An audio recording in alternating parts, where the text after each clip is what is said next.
Biblioteca. Supérate audiolibros. Dios ve la verdad, pero espera. Autor: León Tolstoy. En la ciudad de Vladimir vivía un joven comerciante llamado Iván Dmitrich Aksionov. Tenía 2 tiendas y una casa propia. Aksionov era un tipo apuesto, rubio y de cabeza rizada, lleno de diversión y muy aficionado al canto.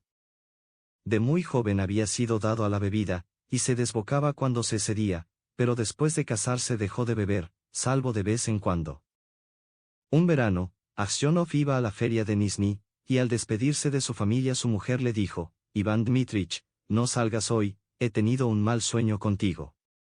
Aksionov se rió y dijo: ¿Tienes miedo de que cuando llegue a la feria me vaya de juerga? Su mujer le contestó: No sé de qué tengo miedo, lo único que sé es que he tenido un mal sueño. Soñé que volvías de la ciudad, y cuando te quitabas la gorra veía que tenías el pelo bastante gris. Aksionov se rió. Es una señal de suerte, dijo. A ver si vendo todos mis bienes y te traigo algunos regalos de la feria. Se despidió de su familia y partió. Cuando ya había recorrido la mitad del camino, se encontró con un comerciante al que conocía, y pasaron la noche en la misma posada. Tomaron juntos el té y se acostaron en habitaciones contiguas. Aksionov no tenía la costumbre de dormir hasta tarde, y, deseando viajar cuando todavía estaba fresco, despertó a su cochero antes del amanecer y le dijo que pusiera los caballos. Luego se dirigió al dueño de la posada, pagó la cuenta y continuó su viaje. Cuando había recorrido unas 25 millas, se detuvo para dar de comer a los caballos. Aksionov descansó un rato en el pasillo de la posada, luego salió al porche y, pidiendo que le calentaran un samovar, sacó su guitarra y se puso a tocar.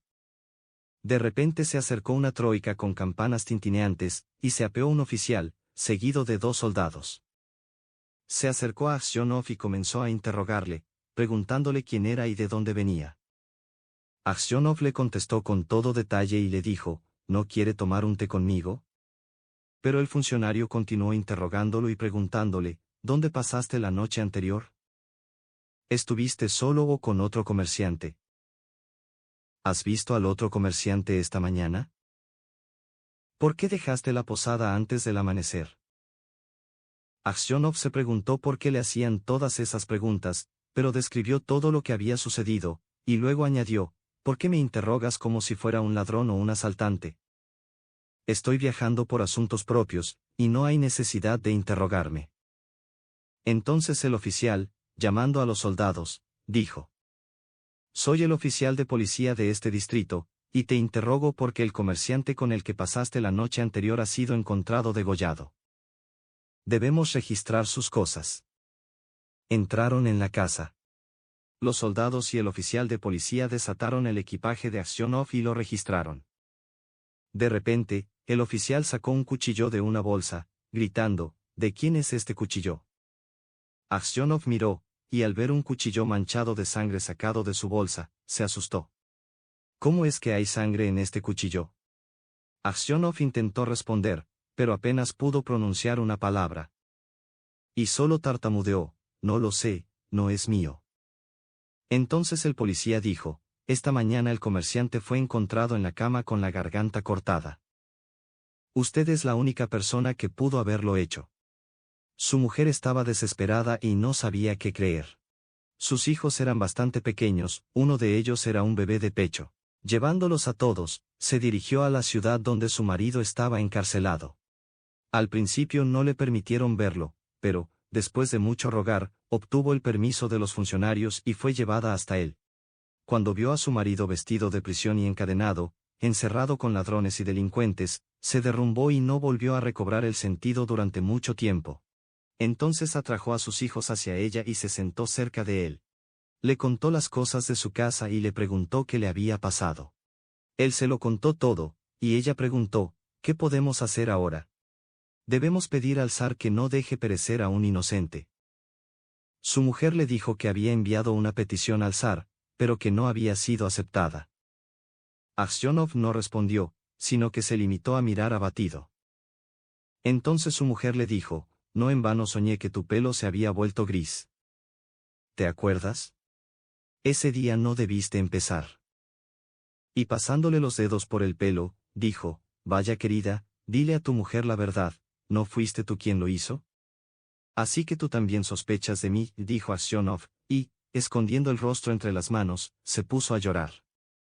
Entonces vino un soldado a decir que la esposa y los hijos debían marcharse, y Aksionov se despidió de su familia por última vez.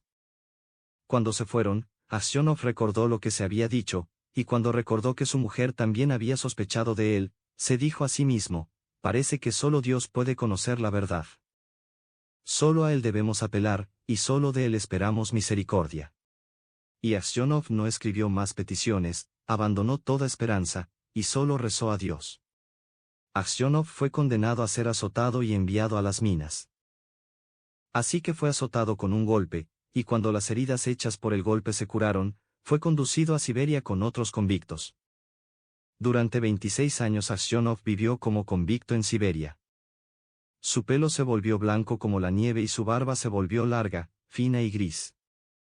Toda su alegría desapareció, se encorvó, caminaba lentamente, hablaba poco y nunca reía, pero rezaba a menudo.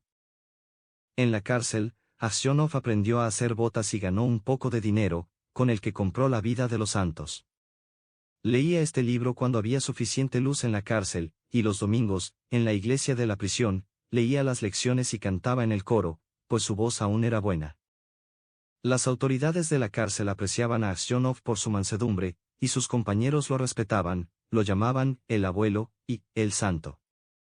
Cuando querían pedir algo a las autoridades de la cárcel, siempre hacían de Aksionov su portavoz, y cuando había peleas entre los presos acudían a él para que arreglara las cosas y juzgara el asunto. Aksionov no recibía noticias de su casa, y ni siquiera sabía si su mujer y sus hijos seguían vivos. Un día llegó a la cárcel una nueva banda de presos. Al anochecer, los antiguos presos se reunieron en torno a los nuevos y les preguntaron de qué pueblos o aldeas procedían y por qué habían sido condenados. Entre los demás, Aksionov se sentó cerca de los recién llegados y escuchó con aire abatido lo que se decía. Uno de los nuevos condenados, un hombre alto y fuerte de 60 años, con una barba gris muy recortada, estaba contando a los demás por qué había sido detenido. Bueno, amigos, dijo, solo cogí un caballo que estaba atado a un trineo, y me arrestaron y me acusaron de robo. Dije que solo lo había cogido para llegar más rápido a casa, y que luego lo había soltado, además, el conductor era amigo mío. Así que dije, no pasa nada. No, dijeron, lo has robado. Pero no supieron decir cómo ni dónde lo robé. Una vez hice algo realmente malo, y debería haber venido aquí hace mucho tiempo, pero esa vez no me descubrieron. Ahora me han enviado aquí por nada en absoluto. Pero es mentira lo que te digo, ya he estado en Siberia, pero no me quedé mucho tiempo. ¿De dónde eres?, preguntó alguien. De Vladimir. Mi familia es de esa ciudad. Me llamo Makar, y también me llaman Semyonich. Aksionov levantó la cabeza y dijo, dime, Semyonich, ¿sabes algo de los comerciantes Aksionov, de Vladimir? ¿Siguen vivos? ¿Conocerlos? Por supuesto que sí. Los Aksionov son ricos, aunque su padre está en Siberia, un pecador como nosotros, parece. En cuanto a ti, abuelo, ¿cómo has llegado hasta aquí? Aksionov no quiso hablar de su desgracia. Solo suspiró y dijo, por mis pecados he estado en prisión estos 26 años. ¿Qué pecados?, preguntó Makar Semyonich. Pero Aksionov se limitó a decir, bueno, me lo habré merecido. No hubiera dicho nada más, pero sus compañeros le contaron al recién llegado cómo había llegado Aksionov a Siberia. Como alguien había matado a un comerciante, y había puesto un cuchillo entre las cosas de Aksionov, y este había sido condenado injustamente. Cuando Makar Semyonich oyó esto, miró a Aksionov, se dio una palmada en la rodilla y exclamó, bueno, esto es maravilloso. Realmente maravilloso. Pero, ¿qué viejo te has hecho, abuelo? Los demás le preguntaron por qué estaba tan sorprendido, y dónde había visto antes a Aksionov, pero Makar Semyonich no respondió.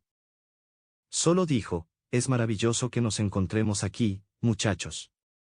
Estas palabras hicieron que Aksionov se preguntara si este hombre sabía quién había matado al mercader. Así que dijo, tal vez, Semyonich, hayas oído hablar de ese asunto, o tal vez me hayas visto antes. ¿Cómo podría evitar oírlo? El mundo está lleno de rumores. Pero fue hace mucho tiempo, y he olvidado lo que oí. ¿Quizás has oído quién mató al mercader?, preguntó Aksionov. Makar Semyonich se rió y respondió, debe haber sido él, en cuya bolsa se encontró el cuchillo. Si alguien más escondió el cuchillo allí, no es un ladrón hasta que lo pillan, como dice el refrán. ¿Cómo podría alguien poner un cuchillo en su bolsa mientras estaba debajo de su cabeza? Seguramente te habría despertado. Cuando Aksionov escuchó estas palabras, se sintió seguro de que este era el hombre que había matado al mercader. Se levantó y se fue. Toda esa noche Aksionov estuvo despierto. Se sentía terriblemente desgraciado, y en su mente surgían toda clase de imágenes. Estaba la imagen de su esposa tal como era cuando se separó de ella para ir a la feria. La veía como si estuviera presente, su rostro y sus ojos se alzaban ante él, la oía hablar y reír. Luego vio a sus hijos, muy pequeños, como eran entonces, uno con una pequeña capa, otro en el pecho de su madre. Y entonces se recordó a sí mismo cómo solía ser, joven y alegre. Recordó cómo se sentaba a tocar la guitarra en el porche de la posada donde fue detenido, y lo libre que había estado de preocupaciones. Vio, en su mente, el lugar donde fue azotado, el verdugo, y la gente de pie alrededor, las cadenas, los convictos, todos los 26 años de su vida en prisión, y su prematura vejez. Pensar en todo ello le hacía tan desgraciado que estaba dispuesto a suicidarse. Y todo es obra de ese villano, pensó Aksionov. Y su ira era tan grande contra Makar Semyonich que anhelaba vengarse, aunque él mismo pereciera por ello. Estuvo repitiendo oraciones toda la noche, pero no pudo conseguir la paz. Durante el día no se acercó a Makar Semyonich, ni siquiera lo miró.